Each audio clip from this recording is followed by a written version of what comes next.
हाय दोस्तों, मेरा नाम है अशमीत और आप देख रहे हो वेब स्क्रीन टीवी। इस वीडियो में मैं बात करूंगा साउथ कोरिया की one of the best web series squid game के बारे में, जो कि रिसेंटली नेटफ्लिक्स की one of the top web series बन चुकी है। ये सीरीज इतनी फेमस इसलिए है क्योंकि इस सीरीज में कोई भी इंसान किसी ना किसी कैरेक्टर में अपनी असलियत जरूर देखेगा और ये सीरीज हमें आईना दिखाती है कि इंसान पैसों के लिए किस हद तक जा सकता है। तो चलिए अब बात करते हैं एपिसोड 1 की। Won't you take me home? Give me with your vibe.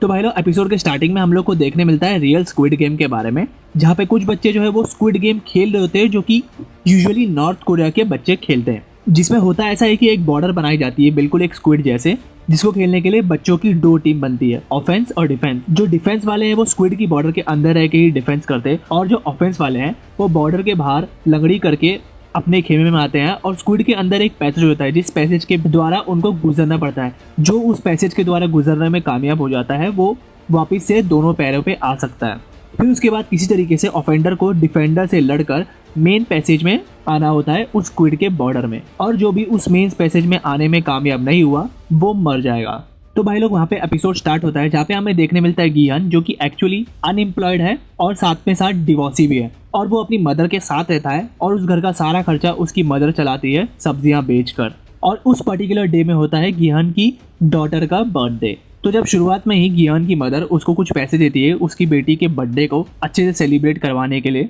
तो उस वक्त गियान जो है अपनी मदर से और पैसों की मांग करता है, क्योंकि वो बोलता है 10,000 बॉन्ड में उसका कुछ नहीं हो पाएगा। उसी के बाद उसकी मदर बताती है कि हम लोग एक्चुअली बहुत सारे डेब्ट में हैं और ऑलरेडी बहुत सारे EMI में फंस चुके हैं, जिसको चुकाना शायद ही बहुत ज़्यादा नामुमकिन है। तो अब वो 10,000 बॉन्ड से ज़्यादा उसको नहीं दे सकती है। फिर भी वो और ज़्यादा मांग करता है अपनी मदर से, तो उसकी मांग को सुनकर उसकी मदर और पैसे उसको दे देती है। और जैसे ही उसकी मदर बाहर जाती है तो गियान क्या करता है, अपनी मदर की तिजोरी में से अपनी मदर का कार्ड निकालकर सीधा पहुंचता है ATM में, जहाँ पे ATM में बहुत सारे पिन कोड डालने के बाद वो कैश विड्रॉ नहीं कर पाता, क्योंकि जो पिन जो होता है वो रॉन्ग होता है। फिर एट द एंड गियान ट्राई करता है अपनी डॉटर का बर्थडे उस पिन में डालकर, तब वो पिन हो जाता है सक्सेसफुल, और अब वो वहाँ से सारे के सारे पैसे निकालकर जाता है बैटिंग करने। वो बैटिंग करता था हॉर्सेस पे, जिसके अंदर इवेंचुअली हमें ये भी देखने मिलता है कि वो अपनी बैटिंग जो हार चुका होता है, जो भी सारे पैसे होते हैं वो सारे पैसे हार चुका होता है। फिर भी वो हार नहीं मानता और वो जाता है एक और बैटिंग करने, और अब इस बैटिंग में वो नंबर चुनता है अपनी डॉटर की बर्थडे का। तो अपनी डॉटर के बर्थडे का नंबर चुनकर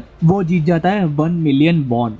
1 मिलियन बॉन्ड जीतने के बाद वो बहुत ज़्यादा खुश हो जाता है और अपनी डॉटर से बहुत ज़्यादा वादे करने लग जाता है। लेकिन उसी वक्त हम लोग को देखने मिलता है कि कुछ लोग जो है गियान के पीछे भागते हैं, क्योंकि गियान ने ऑलरेडी अपनी पास में बहुत सारा लोन लिया होता है और बहुत सारे कर्जों में वो ऑलरेडी दबा हुआ होता है। ये वही लोग होते हैं जो उससे उसका कर्जा वसूल करने आते हैं। तो उनसे बच के जब वो भागता है तो बीच रास्ते में वो एक लड़की से टकराता है। उस लड़की से टकराकर तो वहाँ पे वो सीन खत्म होता है, बट लेकिन आगे आकर जो लोग उसके पीछे पड़े होते हैं वो लोग उसको पकड़ लेते हैं, और वो लोग जब उसको पकड़ लेते हैं, उसको पकड़ने के बाद उससे एक कॉन्ट्रैक्ट साइन करवाते हैं, क्योंकि गियान जो है वो अभी बिल्कुल ही बहुत ज़्यादा फाइनेंशियली वीक है और अब उसके पास उन लोगों को देने के लिए कुछ नहीं है। तब वो उसे एक ऐसा कॉन्ट्रैक्ट साइन कराते हैं जहाँ पे उन लोग उसके बॉडी पार्ट्स की डीलिंग करने वाले थे, अगर वो 1 महीने के अंदर अंदर उनके सारे पैसे नहीं लौटाएगा तो। और वहीं पे सेम जगह पे गियान जो वो ये देखता है कि उसने जो भी पैसे जीते हुए थे वो पैसे उसके जेब में थे, बट लेकिन उसकी जेब जो है वो कट चुकी है, जो एक्चुअली उसी लड़की ने काटी है जिससे वो टकराया था बीच में। तो अब किसी तरीके से वो एक गेम पार्लर में जाकर जो भी पैसे उसके पास बचे थे उन सारे पैसों को लुटाकर वो अपनी बेटी के लिए एक गिफ्ट जीतता है,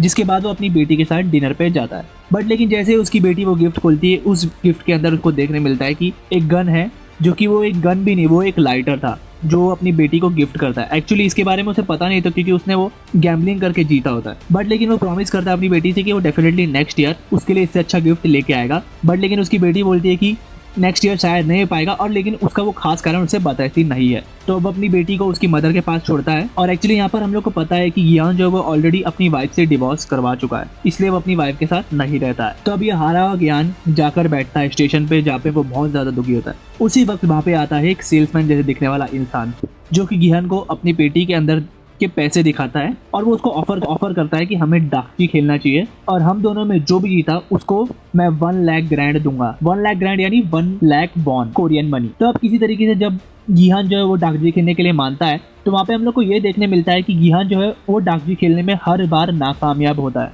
और हर बार उस गेम में जो है वो सेल्समैन ही जीत रहा होता है, जिसके बदले सेल्समैन को तो गियान के पास देने के लिए कोई पैसे नहीं होते, तो उसके बदले सेल्समैन जो है वो हर बार गियान को थप्पड़ मारता है। बट लेकिन एट द एंड जब गियान जीतता है तो सेल्समैन जो वो बिना सोचे समझे उसको 1 लाख वॉन वहीं पे ही दे देता है। तो अब 1 लाख ग्रैंड देने के बाद गिहान जो वहाँ पे बहुत ज़्यादा चौंक जाता है और उसी के बाद वो जो सेल्समैन है वो उसको एक कार्ड देता है जिसके अंदर वो बताता है स्क्विड गेम के बारे में, जहाँ पे इस गेम के लिए कुछ लोगों को चुना गया है और उन लोगों को वो उस गेम खेलने के बाद बहुत ही ज़्यादा बड़ी रकम मिलने वाली है। और क्योंकि अब इस गेम के लिए बहुत ही ज़्यादा लिमिटेड सीट बची हुई है तो वो गिहान को परस्यू करता है इस गेम में जल्दी एनरोल करने के लिए। तो अब घर पे आने के बाद गिहान जब खाना खा रहा होता है तब उसकी मॉम उसको बताती है कि तुम्हारी बेटी की कस्टडी जो है वो तुम्हारी मॉम के पास है और अगर तुम्हें अपनी वाइफ से अपनी बेटी की कस्टडी लेनी है तो तुम्हें अच्छे लॉयर को हायर करने पड़ेगा जिसके लिए तुम्हारे को बहुत सारे पैसे चाहिए होंगे। हम लोग हमारी बेटी को ऐसे ही नहीं जाने दे सकते। और उसकी मदर गिहान को ये भी बताती है कि एक्चुअली नेक्स्ट ईयर गिहान की डॉटर जो है वो अमेरिका शिफ्ट होने वाली है अपनी मदर और स्टेप डैड के साथ, जिसको सुनकर गिहान जो वो बहुत ज़्यादा सैड हो जाता है। तो अब रात को बहुत ज़्यादा सैड होने के बाद वो आखिरकार उस कार्ड के नंबर पे कॉल कर अपनी सीट जो है वो बुक कर देता है और वहीं पे वो सीधा एनरोल हो जाता है स्क्विड गेम में। तो वहाँ पर उसको आती है एक कार लेने के लिए, जिस कार में बैठते ही उसकी नींद की दवा देकर वहीं पे वो सो जाता है और उठते ही वो अपने आप को एक रूम में देखता है जहाँ पे उसका नंबर होता है 456 और उसके जैसे और लोग भी वहाँ पे मौजूद होते हैं जो कि उस गेम में जिन लोगों ने एनरोल किया होता है। और उसी के बाद आगे आकर वो मिलता है नंबर 001 से जो कि एक ओल्ड मैन होता है और वो ओल्ड मैन अपनी प्रॉब्लम के बारे में बताता है कि उसको एक ब्रेन ट्यूमर है और वो भी बहुत ज़्यादा डेप्थ में है और वो अपनी किस्मत को आजमाने के लिए इस गेम में उसने एनरोल किया है। और उसी के आगे हम लोग देखते हैं कि नंबर 101 और नंबर 067 दोनों एक दूसरे लड़ होते हैं क्योंकि एक्चुअली नंबर 067 वो पहले काम करती थी नंबर 101 की टीम में, बट लेकिन उसने 101 को बिट्रे किया था रियल लाइफ में, इसी वजह से यहाँ पर दोनों की नहीं बनती और वो दोनों यहाँ पर भी टकरा जाते हैं एक दूसरे से। और यहाँ पे हम लोग को देखने मिलता है कि यही वो नंबर 067 है जिसने स्टार्टिंग में गिहान के पैसे चुराए थे और वहीं पे गिहान जो है वो वहीं पे उसको पकड़ लेता है ये बोलकर कि मुझे मेरे पैसे वापस चाहिए जो तुमने चुराए थे।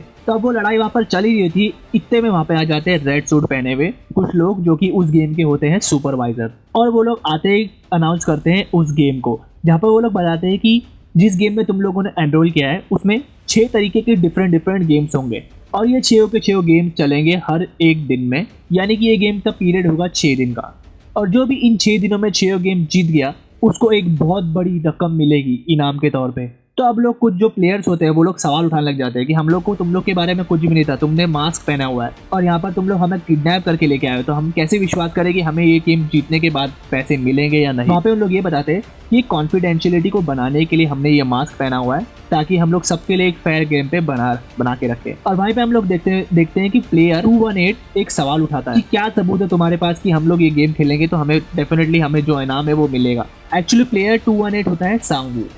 उसी के बाद वो जो सुपरवाइजर है वहाँ पे वो प्लेयर 218 के बारे में पूरा का पूरा पता चिट्ठा बता देता है कि वो कितने ज़्यादा डेप्थ में है, जहाँ पर उसने रियल लाइफ में 450 मिलियन का डेप्थ लिया है। सारे स्टॉक मार्केट में उसने इन्वेस्ट करके सारे स्टॉक मार्केट फेल हो चुके हैं, अब वो इतने ज़्यादा डेप्थ में है जिसको वो ज़िंदगी भर भी मेहनत करेगा तो चुका नहीं पाएगा। और इसी के साथ और भी सारे प्लेयर्स की भी वो स्टोरी सुनाता है जिसमें सारे के सारे लोग जो वहाँ पे मौजूद रहते हैं उन लोग बहुत ज़्यादा ऑलरेडी कर्जे में दबे हुए होते हैं और अब उस कर्जे से निकलने के लिए उनको बहुत ज़्यादा पैसे चाहिए होंगे, जिसके लिए उन लोग यहाँ पर आए हैं और ये जो स्क्विड गेम के ऑर्गेनाइज है वो लोग उन लोगों की हेल्प करेंगे। अगर वो लोग जीत गए तो उनको इतनी ज़्यादा रकम मिलेगी और वो अपने कर्जे को पूरी तरीके से ख़त्म कर सकते हैं। और वहीं पे ऊपर उन लोग एक खाली पिगी बैंक भी दिखाते हैं उन लोगों को, जहाँ पर वो लोग ये बताते हैं कि जो लोग यहाँ पर एलिमिनेट होते जाएंगे उसी तरीके से सिमिलर वे में यहाँ पर जो है उतने ही पैसे जो है वो बनते जाएंगे और जैसे जैसे यहाँ पे लोग एलिमिनेट होते जाएंगे वो पैसे भरते उस एक बंदे को मिलेंगे जो वो ये गेम जीतेगा। तो सब लोग जो है उस गेम के कॉन्ट्रैक्ट पे एनरोल करते हैं और एनरोल करते वक्त उन लोग वो 3 क्लॉज पढ़ते हैं, जहाँ पे 3 क्लॉसेस में ये लिखा होता है कि कोई भी प्लेयर गेम को बीच में रोक नहीं सकता और सेकंड क्लॉज में लिखा होता है कि जो भी प्लेयर गेम को बीच में से रोकेगा और गेम खेलने से मना करेगा उसको साफ साफ इस गेम से एलिमिनेट कर दिया जाएगा। और थर्ड क्लास में ये लिखा होता है कि मेजॉरिटी अगर ये डिसाइड करती है कि उन लोगों को ये गेम नहीं खेलना है तो इस गेम को टर्मिनेट भी किया जा सकता है। तो अब उसके बाद उन सारे प्लेयर्स को एक ऐसे रूम से गुजर कर जाना होता है जिसके अंदर बहुत ही अच्छी धुन बज रही होती है और बहुत ही ज़्यादा सुंदर सीढ़ियाँ होती है। उस सीढ़ियों से गुजरने के बाद उनको उस गेम एरिया में जाना होता है और वहीं पे हम लोग को देखने मिलता है कि गिहान जो है वो सांगवू से मिलता है। सांगवू एक्चुअली उसके नियर बाय में ही रहता था, जो कि एक्चुअली बचपन में उसका दोस्त था, बट लेकिन एक बड़े से बिजनेस स्कूल में उसका हो गया था सिलेक्शन और अब उसके बाद उसके अपॉर्चुनिटी मिलेगी कि वो यूएस जाकर अपना बिजनेस चला सकता है। बट लेकिन सांगवू वहीं पे बताता है कि उसके बाद उसके सर पे बहुत ज़्यादा डेप्थ आ गया और इसी वजह से वो इस गेम में आया। तो अब गेम के अंदर हम लोग को देखने मिलती है एक बहुत बड़ी डॉल जो कि उन सारे लोगों को इंस्ट्रक्शंस बताती है कि इस गेम का नाम है रेड लाइट और ग्रीन लाइट। जैसे ही वो डॉल जो है वो ग्रीन लाइट अनाउंस करेगी, सारे लोगों को भागना है और किसी तरीके से उस लाइन को पार करना है जो लाइन सामने दिख रही है। और जैसे ही वो रेड लाइट बोलेगी, उसी वक्त सारे लोगों को रुक जाना है। लेकिन रेड लाइट बोलते ही जो भी इंसान अपनी मूवमेंट दिखाएगा वो उस गेम से इमीडिएटली उसी टाइम एलिमिनेट हो जाएगा। तो अब फ्रंटमैन जो है वो एक्चुअली ग्रे मास्क पहनता है और फ्रंटमैन के डिसीजन पे ही गेम चलते हैं। तो फ्रंटमैन अनाउंस करता है कि गेम को शुरू कर दिया जाए फोन पर। तो अब यहाँ पे जो है वो गेम स्टार्ट हो जाता है और वो बड़ी डॉल जो है वो ग्रीन लाइट अनाउंस करती है। और ग्रीन लाइट अनाउंस करते ही जैसे ही वो रेड लाइट बोलती है और घूमकर देखती है कि प्लेयर 324 रेड लाइट बोलने के बाद भी हिल रहा होता है। उसी वक्त में बहुत जोर से एक आवाज आती है और प्लेयर 324 जो है वो नीचे गिर जाता है। फिर वो डॉल फिर से मुड़ जाती है और वो ग्रीन लाइट अनाउंस करती है। ग्रीन लाइट अनाउंस करते ही वापस सब लोग भागते हैं और भागने के बाद जैसे ही रेड लाइट अनाउंस होती है तब वो प्लेयर 250 उस गिरे हुए प्लेयर की तरफ देखता है कि वो गिरे हुए प्लेयर के मुंह से जो बहुत सारा खून निकल रहा है। और वहीं पे वो बड़ी डॉल जो है उसके मूवमेंट को कैप्चर कर लेती है और उसके मूवमेंट पे कैप्चर करते ही वहाँ पे हम लोग को देखने मिलता है कि बहुत ज़्यादा जोर से गन चलती है प्लेयर 250 के सर पे और प्लेयर 250 वहीं पे ही मर जाता है। ये देखकर वहाँ पे बहुत ज़्यादा कियोस मच जाता है और सब लोग यहाँ वहाँ भागना शुरू हो जाते हैं, जिसको देखकर वो डॉल जो है वो सब लोग जो भी हिल रहे होते हैं उन सब लोगों को धीरे धीरे मारना शुरू कर देती है उनके मोशन कैप्चर करते ही।